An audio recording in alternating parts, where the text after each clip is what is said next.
a WikiVidi documentaries production. Don't forget to like and subscribe. Enjoy. Times Beach, Missouri.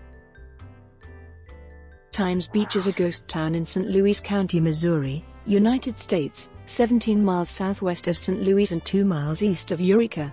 Once home to more than 2,000 people, the town was completely evacuated early in 1983 due to a dioxin contamination that made national headlines. It was the largest civilian exposure to dioxin in the country's history.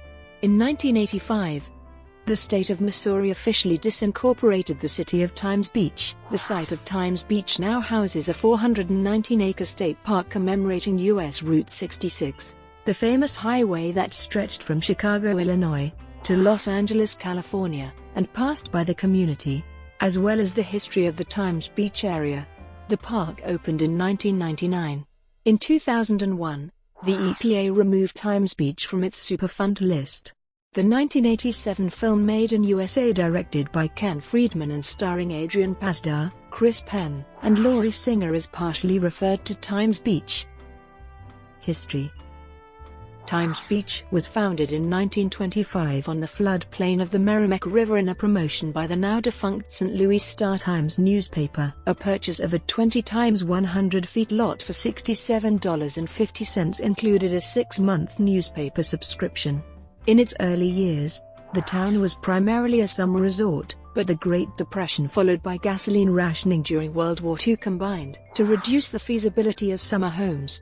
The town became a community of mostly low-income housing, and a small population lived in Times Beach by 1970. In the years immediately before its evacuation, Times Beach had become a lower-middle-class town. Historically, there had always been a small grocery store and gas station on Route 66 to serve the residents.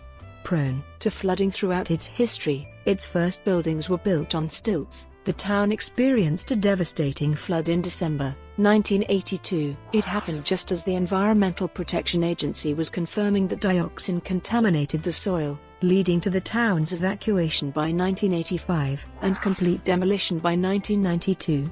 The town was disincorporated by executive order of Missouri Governor John Ashcroft in 1985. The story of Times Beach was featured on History Channel's Modern Marvels, in the episode, Engineering Disasters 20.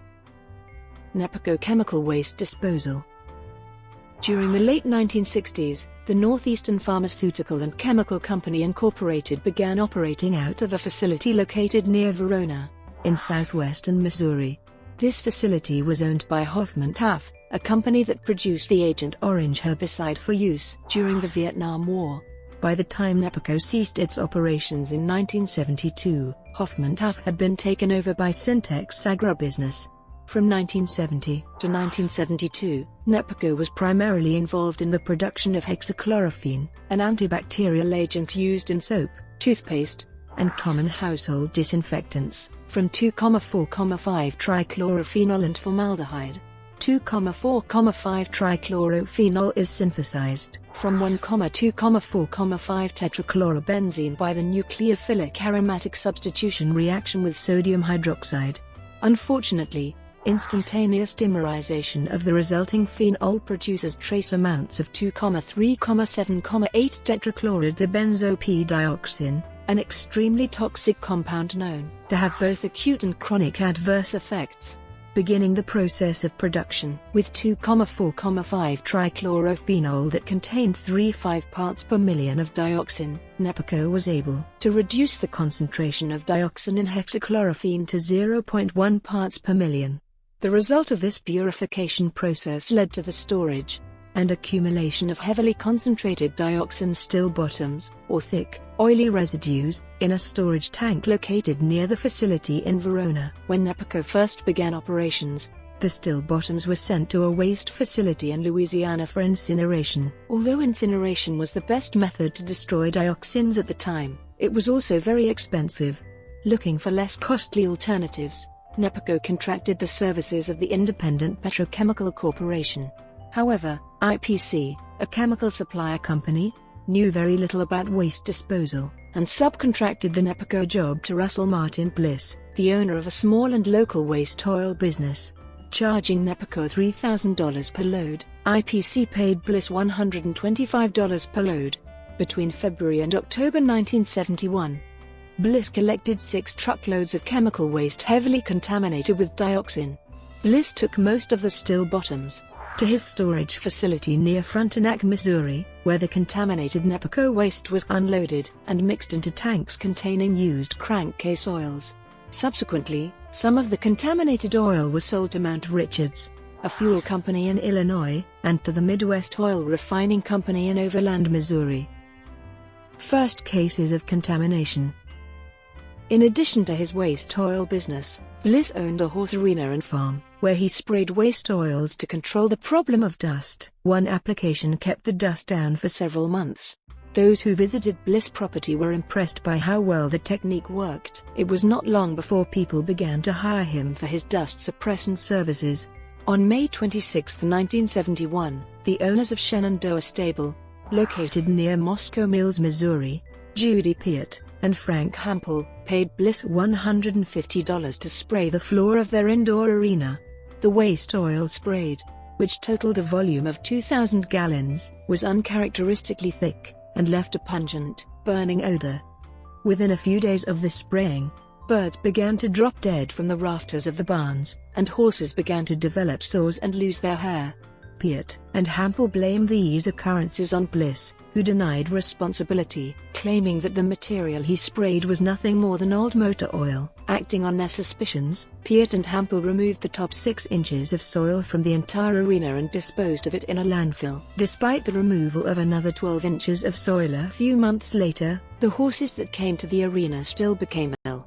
After several months, 62 horses died, or became so emaciated that they had to be euthanized. Hampel, Peart, and Peart's 2 young daughters also became ill, developing headaches, nosebleeds, abdominal pain, and diarrhea. A month after the spraying at Shenandoah, Bliss was hired to spray the arena at Timberline Stables, near Jefferson City, Missouri. 12 horses died, and children exposed to the arena were diagnosed with chloracne, a skin condition associated with dioxin poisoning. Suspecting that Bliss oil was the source of their problems, the owners of Timberline removed the top layer of soil from their property. A third arena, at Bubbling Springs Ranch, near St. Louis, was also sprayed around the same time as Timberline, and faced similar problems. Like at Shenandoah and Timberline, the owners decided to remove the top layer of soil from their arena. Vernon Stout, a road grading contractor, completed the removal in March 1973. Instead of bringing the soil to a landfill, however, Stout unloaded the soil onto one of his properties and at the nearby home of Harold Minka. CDC investigations. The unexplained deaths and illnesses at Shenandoah immediately caught the attention of the Centers for Disease Control. In August 1971, the CDC completed an inspection of Shenandoah Stable and collected human and animal blood samples, as well as soil samples. Although initial results revealed that the soil at Shenandoah Stable contained PCBs and chlorinated insecticides, the CDC was unable to identify a specific chemical culprit. It was not until 1973 that tests revealed the presence of trichlorophenol, when trace amounts of the crude trichlorophenol contaminant were administered to the inner surfaces of rabbit ears. Blisters developed, which was a characteristic result of trichlorophenol poisoning. The unexpected death of some of the affected rabbits, however, led the CDC to run more complex tests. On July 30, 1974, the CDC found that, in addition to 5,000 parts per million of trichlorophenol and 1,590 parts per million of PCBs, the soil samples collected from Shenandoah contained over 30 parts per million of dioxin. Although little was known about the effects of dioxin on humans, the lethality of small doses in animals was alarming. As a result, the CDC immediately set out to locate other possible sites of contamination. When confronted by the CDC, Bliss stated that he did not know where the dioxin could have come from, because dioxin was a byproduct of only a handful of chemicals, trichlorophenol being the most common. The CDC narrowed their search to companies in Missouri using or producing trichlorophenol. Nepico was the only company on the search list that had come into contact with Bliss. Nepico went out of business in 1972, after the Food and Drug Administration had issued a ban that limited the use of hexachlorophene. The ban was motivated by the death of 32 infants in France who were exposed to high levels of hexachlorophene in baby powder during an inspection of the old Nepico facility in Verona, which was now entirely owned by Syntex Agribusiness. The CDC discovered an old tank filled with 4,300 gallons of Nepico still bottoms at a dioxin concentration of more than 340 parts per million. Due to a lack of incinerators in proximity to the Verona plant, the proper disposal of the leftover still bottoms would not be completed until 1979. With further investigation of contaminated locations, the CDC advised residents of the Minker and Stout properties to minimize contact with the soil. Soil samples had revealed a dioxin concentration of 85 parts per million at Minker's property, and a concentration of 44 parts per million at Stout's property. In a 1975 confidential report to the Environmental Protection Agency, the CDC also further advised the removal and burial of contaminated soil from both properties. In the same document, however, the CDC reported that the half-life of dioxin was 1 year. Based on this estimate, which was later found to be incorrect, Missouri officials decided to forego the recommended cleanup. Today, the half-life of dioxin is estimated to be 7 to 11 years. Involvement of the EPA. The EPA did not become heavily involved with the Missouri dioxin contaminations until 1979, when a former Nepico employee reported the burial of toxic waste on a farm located about 7 miles from Verona. Nepico had paid James Denny, the owner of the farm, $150 for the use of his property. Under the investigations of the EPA, a total of 90 drums, all of which were corroded and leaky, were unearthed. 11 of these drums contained still bottoms with dioxin concentrations as high as 2,000 parts per million. In May and June 1982, the EPA decided to revisit the Shenandoah, Timberline, and Bubbling Springs stables, as well as the Minker and Stout properties. New soil samples revealed that concentrations of dioxin had not decreased since the last test results obtained by the CDC several years earlier. Although more than 10 years had passed since the spraying, areas in the Shenandoah arena still contained as much as 1.8 parts per million of dioxin. Regional EPA officials advised owners of the contaminated stables to temporarily close, and urged the National EPA office to begin cleanup operations at each of the contaminated locations. These cleanup requests were delayed when Rita Lavelle, an assistant administrator at EPA headquarters in Washington, announced that the EPA would be collecting and testing an additional 600 soil samples in order to better understand the extent of contamination. The EPA's handling of the events in Missouri caught national attention in late 1982 when the Environmental Defense Fund, a public interest group, published a leaked EPA document that listed a total of 14 confirmed and 41 possibly contaminated sites in the state of Missouri. The town of Times Beach was one of the locations listed. The Environmental Defense Fund also claimed that the EPA had decided to lower dioxin cleanup protocol standards. Although the CDC advised for cleanups in locations where dioxin levels were as low as 0.001 ppm, the Environmental Defense Fund report suggested that new EPA protocols would only necessitate cleanup in locations where dioxin concentrations were above 0.1 parts per million. Double disaster. In 1972, Times Beach hired Bliss to oil its 23 miles of dirt roads for $2,400. Bliss sprayed approximately 160,000 gallons of waste oil in Times Beach over a period of 4 years. The release of the leaked EPA document in 1982 was the first time that Times Beach had learned of its contamination. Residents felt betrayed, and publicly criticized the EPA for not informing them of the toxic hazards around their homes. Since Times Beach had the largest population out of the listed sites, Times Beach became the subject of national media and attention. With pressure from the public, the EPA soon began investigation in Times Beach.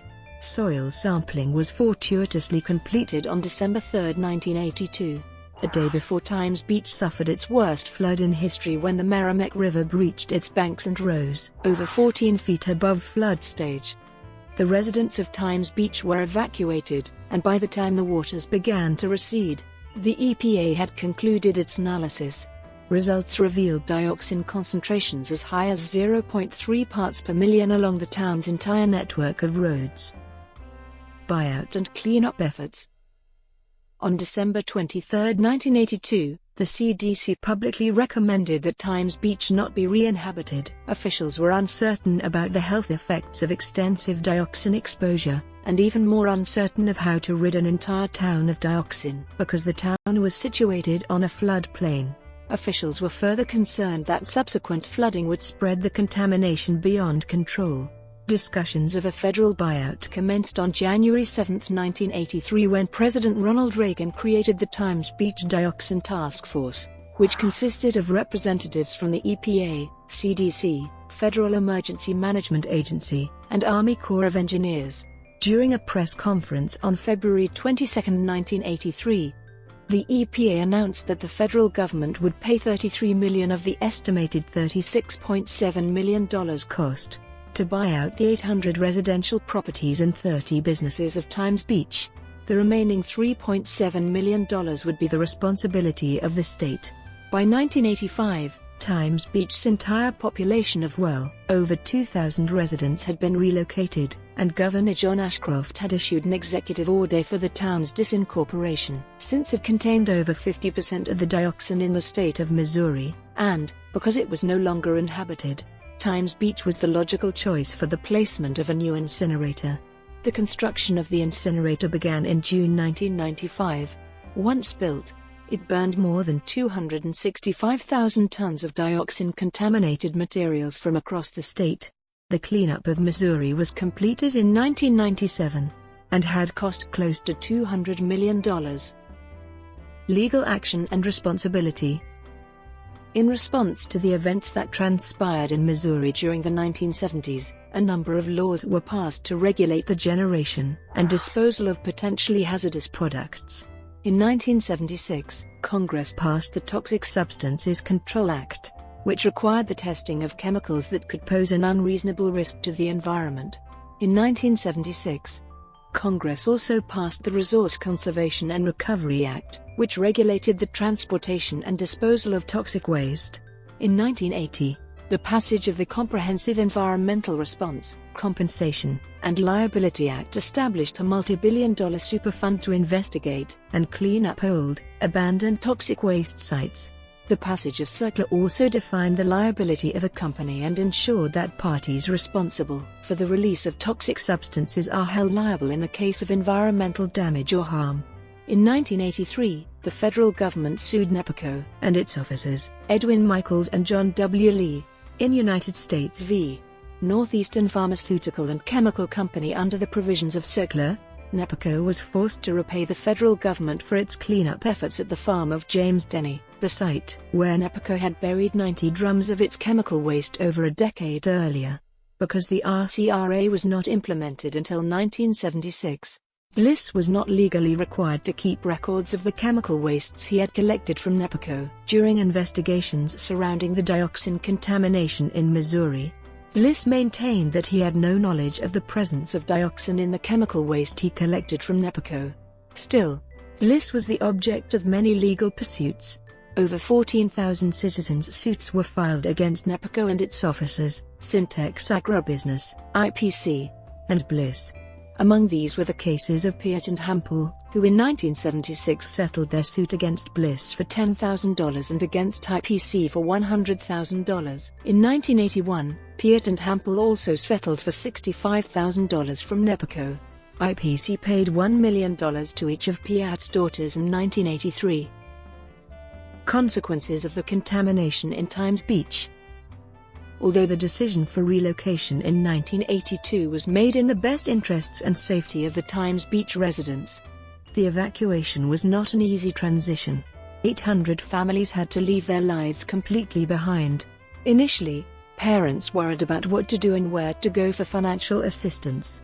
As they began to settle into their new lives, their logistical and financial worries were soon replaced by the fear that their children would be afflicted by sudden chronic illnesses. The psychological trauma caused by relocation was immeasurable. Several months after the evacuation, the American Medical Association publicly criticized the news media for spreading unscientific information about dioxin and the health hazards associated with it. The AMA stated that there was no evidence of adverse consequences from low-level dioxin exposure. Subsequent studies of potentially exposed people from Times Beach and some other contaminated locations in Missouri have revealed no adverse health outcomes that can be directly linked to dioxin. In a study conducted by the CDC and the Missouri Division of Health, no cases of chloracne, a common symptom of acute dioxin poisoning, were observed in Times Beach residents. By May 1991, Dr. Vernon Hoke, the director of the CDC's Center for Environmental Health, had come to the same conclusion as the AMA.